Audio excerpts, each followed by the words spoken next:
वबिकुफ्रिहिम वक़ौलिहिम अला मर्यम बुहतानन अज़ीमा वक़ौलिहिम इन्ना क़तलनल मसीह ईसा इब्न मर्यम रसूलल्लाहि वमा क़तलूहु,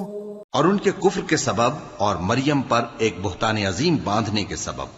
और ये कहने के सबब कि हमने मरियम के बेटे ईसा मसीह को, जो अल्लाह के पैगंबर कहलाते थे, कत्ल कर दिया है। अल्लाह ने उनको मलून कर दिया, हालांकि उन्होंने ईसा को कत्ल नहीं किया और न उन्हें सूली पर चढ़ा पाए, लेकिन उन लोगों को उनकी सी सूरत मालूम हुई। और जो लोग उनके बारे में इख्तिलाफ करते हैं वो उनके हाल से शक में पड़े हुए हैं और गुमान पर चलने के सिवा उनको इसका मुतलक इल्म नहीं। और उन्होंने ईसा को यकीनन कत्ल नहीं किया, बल्कि अल्लाह ने उनको अपनी तरफ उठा लिया और अल्लाह गालिब है, हिकमत वाला है।